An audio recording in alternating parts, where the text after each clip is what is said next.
জীৱন সমৃদ্ধ কৰি থৈ গৈছে।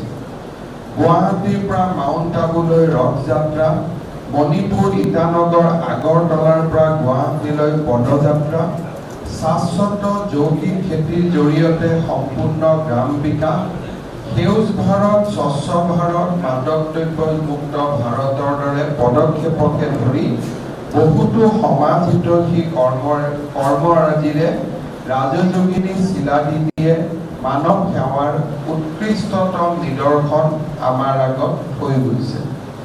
তেখেতৰ নেতৃত্বতে অসমকে ধৰি উত্তৰ পূৰ্বাঞ্চলত বিস্তাৰ লাভ কৰা ধ্যান কেন্দ্ৰৰ বিশাল নেটৱৰ্কৰ জৰিয়তে প্ৰজাপিতা ব্ৰহ্মকুমাৰীয়ে শিক্ষানুষ্ঠানসমূহত মূল্যবোধৰ কাৰ্যসূচী ৰূপায়ণ কৰি আমাৰ অঞ্চলত এখন সুখী, সুষম আৰু শান্তিপূৰ্ণ সমাজ গঢ়াটো গুৰুত্বপূৰ্ণ অৱদান আগবঢ়াই থৈ গৈছে। মানৱ জাতিৰ কল্যাণ আৰু উত্থানৰ বাবে বাস্তৱসন্মত পন্থা হিচাপে ৰাজযোগিনী শিলাদিদিয়ে বিশ্বজনীন আধ্যাত্মিক সত্যসমূহক নিজৰ জীৱনত প্ৰয়োগ কৰিছিল। তেখেতৰ সংস্পৰ্শলৈ অহা প্ৰতিগৰাকী ব্যক্তি তেখেতৰ ব্যক্তিত্বৰ মমতা আৰু উদাৰতাই গভীৰভাৱে স্পৰ্শ কৰি গৈছে। ৰাজযোগিনী শিলাদিদিয়ে তেনে প্ৰতিগৰাকী ব্যক্তিৰে অন্তৰ্নিহিত প্ৰতিভা বিকাশ হোৱাত প্ৰবল ৰূপত অনুপ্ৰাণিত কৰিছে। শিলাদিদিৰ নিষ্ঠা, দায়বদ্ধ সেৱা আৰু সকলোৰে প্ৰতি স্নেহে তেখেতক এগৰাকী মহান আধ্যাত্মিক সত্তালৈ ৰূপান্তৰ কৰিছিল। সমগ্ৰ জীৱন মানৱ সেৱাত উৎসৰ্গা কৰি শ্ৰদ্ধাৰ শিলাদিদিয়ে অনন্ত ধামলৈ গতি কৰিলে। মই তেখেতৰ বিদেহ আত্মাৰ চিৰ শান্তিৰ বাবে ঈশ্বৰৰ ওচৰত প্ৰাৰ্থনা জনাইছোঁ। মানৱ জাতিৰ কল্যাণৰ বাবে সমৰ্পিত নিস্বাৰ্থ সেৱাৰ অনন্য অনুষ্ঠান প্ৰজাপিতা ব্ৰহ্মকুমাৰীৰ আদৰ্শ আৰু সেৱাৰ মাজতে ৰাজযোগিনী ব্ৰহ্মকুমাৰী শিলাদিদি আমাৰ সমাজ জীৱনত সদায় জীয়াই থাকিব।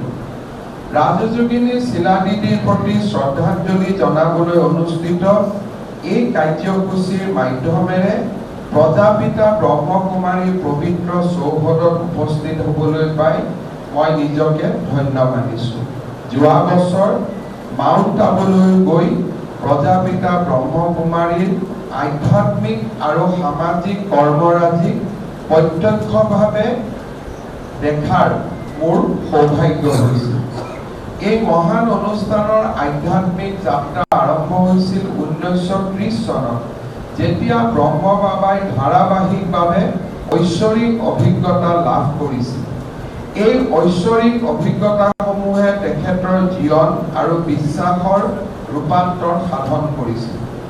1937 চনত ব্ৰহ্ম বাবাই তেওঁৰ শিষ্যৰ এটা সৰু দলৰ সন্মুখত যি আধ্যাত্মিক দৃষ্টিভংগী প্ৰকাশ কৰিছিল, সেই দৃষ্টিভংগী আজি সমগ্ৰ বিশ্বতে বিয়পি পৰি অসংখ্য মানুহৰ জীৱন স্পৰ্শ কৰিছে।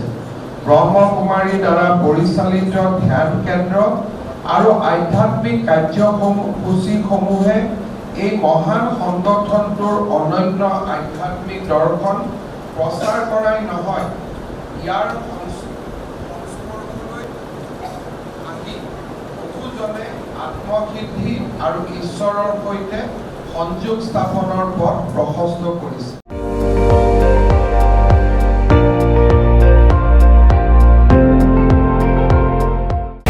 আপুনি চাই আছে ND24, সৰ্বশ্ৰেষ্ঠ নহয়, সৰ্বোত্তমৰ দৌৰ।